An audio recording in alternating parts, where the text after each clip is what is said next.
जहां गृह मंत्री अमित शाह खुद कह चुके हैं कि जल्द से जल्द लाल आतंक का जो खात्मा है वो हमारे सुरक्षा बल के जवान करेंगे। उसी कड़ी में आगे बढ़ते हुए सुकमा में इन 10 नक्सलियों को मौत के घाट उतार दिया गया। देखिए।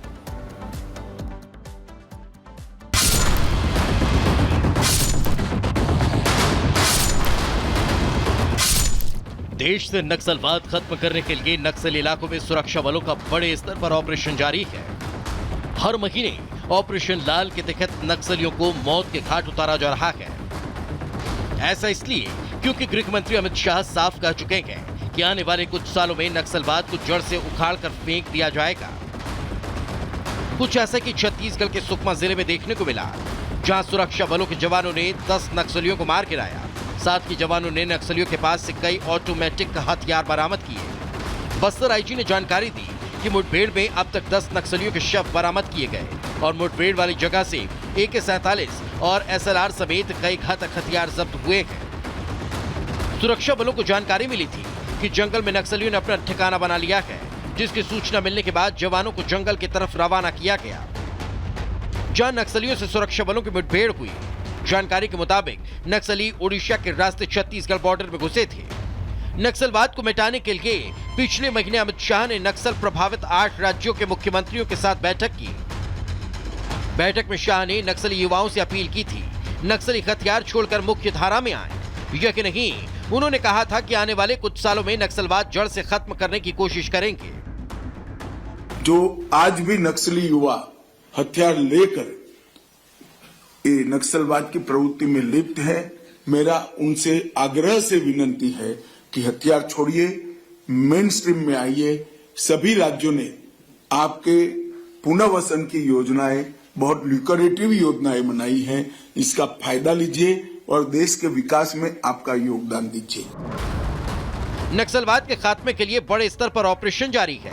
आंकड़ों की बात करें तो जनवरी से अब तक छत्तीसगढ़ में 200 से ज्यादा नक्सली ढेर किए गए, 800 से ज्यादा नक्सलियों को गिरफ्तार किया गया, जबकि 700 से ज्यादा नक्सलियों ने सरेंडर किया।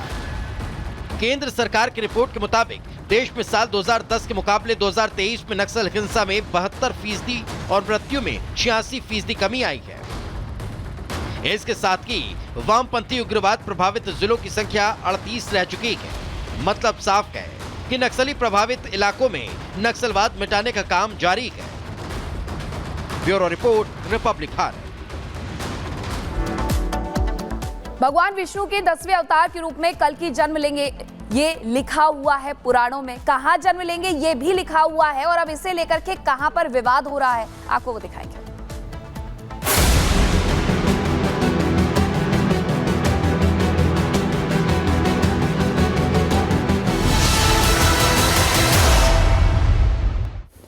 तो बात कर रहे हैं हम संभल की, जहां संभल में कहा यह जा रहा है कि जिस जगह भगवान कल्कि का जन्म होना है उस जगह मस्जिद है, वहां मस्जिद नहीं हो सकती और उसका सर्वे करवाया जाए। सर्वे की बात को लेकर के हिंदू पक्ष कोर्ट पहुंचता है। कोर्ट के द्वारा कहा जाता है कि वहां पर सर्वे होगा। सर्वे करने के लिए टीम बाकायदा पहुंच जाती है, लेकिन कुछ लोग, कुछ मौलाना, कुछ भाईजान भड़काते हैं लोगों को और वहां पर भारी भीड़ इकट्ठी हो जाती है। और आज जब जुम्मे की नमाज वहां अदा की जानी थी, तब सुरक्षा बलों को कड़े एहतियात के तौर पर पुलिस फोर्स की तैनाती वहां पर करनी पड़ी। जुम्मे की नमाज को लेकर के प्रशासन यहां अलर्ट नजर आया। तस्वीरें देखिए कि आखिरकार किस तरीके से यहां पर सख्त सुरक्षा इंतजाम किए गए थे। डीएम-एसपी ने फ्लैग मार्च भी निकलवाया और फोर्स अभी भी वहां पर तैनात है। लेकिन जामा मस्जिद के बाहर बड़ी संख्या में लोगों की मौजूदगी, आखिरकार इन्हें भड़का कौन रहा है? क्योंकि कोर्ट के द्वारा यह आदेश दिया गया था कि वहां पर सर्वे किया जाए। तो संभल में मस्जिद के सर्वे के बाद जुमे की नमाज एक बड़ा चैलेंज प्रशासन के लिए था। सुरक्षा व्यवस्था चाक चौबंद की गई, जिससे किसी भी वजह से संभल में कोई हालात ना बिगाड़ सके। क्या कुछ स्थिति है संभल की इस वक्त, इस रिपोर्ट में आपको दिखा रहे हैं।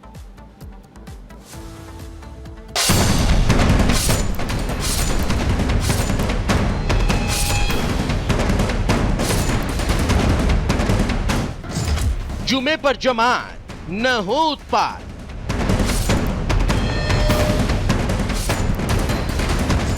विवाद गहरा, सुरक्षा का पहरा।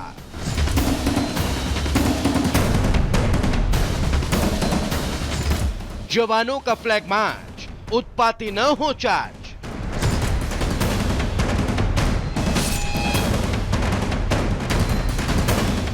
संभल में सर्वे पर शुरू हुए उत्पाद विरोध, बवाल और प्रदर्शन पर पहरा गहरा होता जा रहा है।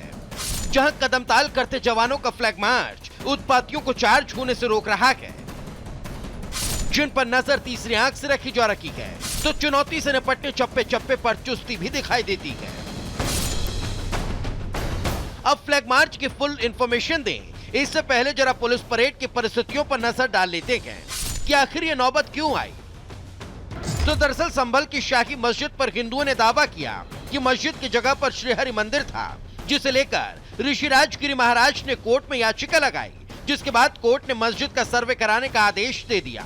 जहां सर्वे के साथ की तनाव शुरू हो गया, शहर में पुलिस फोर्स की तैनाती की गई। इतना ही नहीं, बढ़ते विवाद को देखते हुए दूसरे जिलों से भी पुलिस फोर्स को बुलाना पड़ा, जिन्हें मस्जिद की सुरक्षा में तैनात किया गया। अब पुलिस की इस एक्सरसाइज ने मामला तो शांत करा दिया, मगर आज को होने वाले जुमे की नमाज से पहले एक बार फिर फोर्स और इंफॉर्मेशन सोर्स बढ़ा दिए गए। डीएमएसपी के नेतृत्व में फ्लैग मार्च निकाला गया, जिसमें पुलिस के साथ आरपीएफ और पीएसी भी मौजूद रही। शहर में अफसरों ने रूट मार्च किया। झूठी अफवाह फैलाने वालों पर भी नजर रखी जा रही है। सोशल मीडिया पर भी विशेष निगरानी है। संभल में जामा मस्जिद पर कुछ दिन पूर्व सर्वे हुआ था कोर्ट के आदेश के अनुसार।